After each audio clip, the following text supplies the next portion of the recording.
नमस्कार. मी आज तुम्हाला अत्यंत महत्त्वाची माहिती देणार आहे. सकाळी पुण्यामध्ये एक मर्डर झाला नदीपात्राला आणि त्याला दगडाने ठेचून त्याला जीवे मारलं.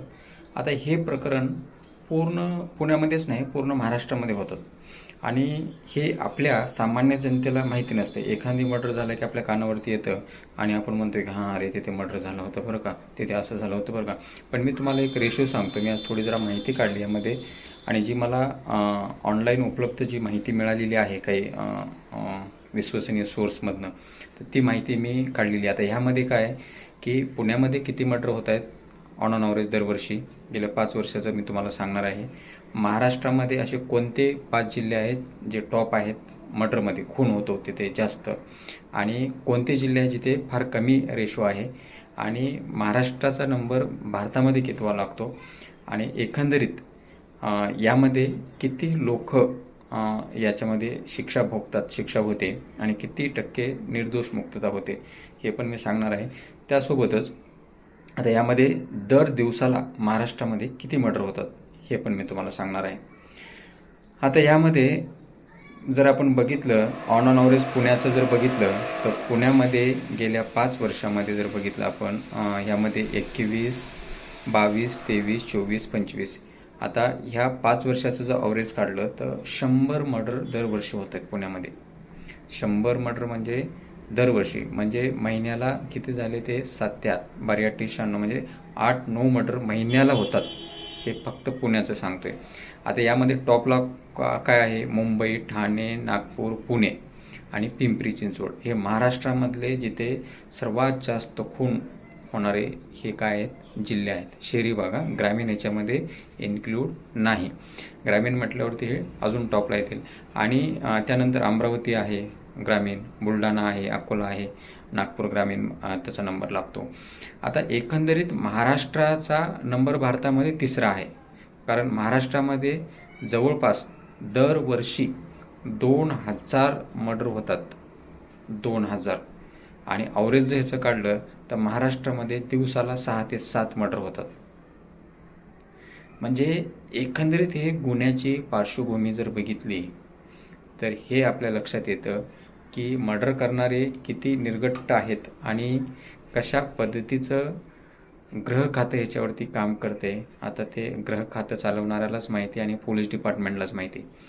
आता जर एवढ्या भयानक प्रमाणावरती मर्डर होत असतील तर हे चिंतेची बाब आहे.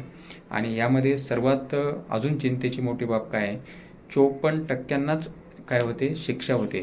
त्याच्यामधले 45-46% लोक मर्डर करून निर्दोष मुक्तता मिळवतात. आणि त्याहून पलीकडं हे आहेत फक्त केस कंप्लेंट झालेले. असे कितीतरी केसेस आहेत जे कंप्लेंट झालेल्या नाहीत, ते म्हणजे माहितीच नाहीत. याचा आकडा याच्यापेक्षा जास्त निघू शकतो. म्हणून हे सर्व चिंताजनक आहे. आणि पुणे हे शिक्षणाचं माहेरघर आहे.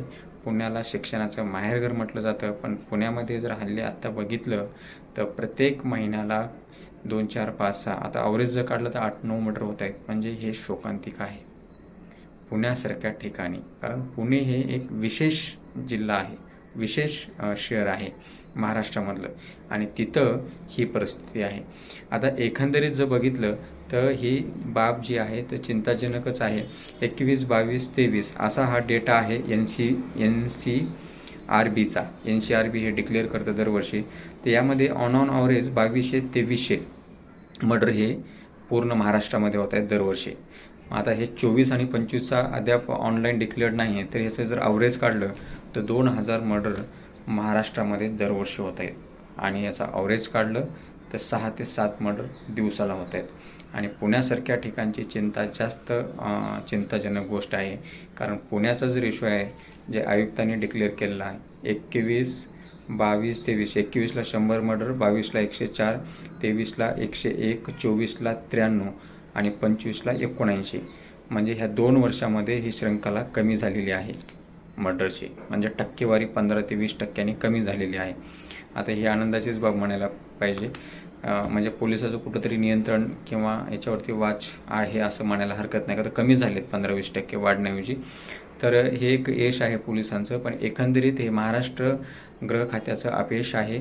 एवढ्या मोठ्या प्रमाणावरती जर मर्डर होत असतील तर हे अतिशय चिंताजनक बाब आहे. हा डेटा मी अभ्यासपूर्वक काढलेला आहे.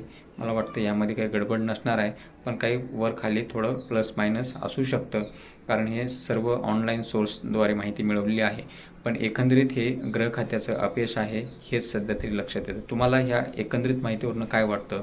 तुम्ही कमेंट बॉक्समध्ये कमेंट करून नक्की कळवा. जय हिंद, जय महाराष्ट्र.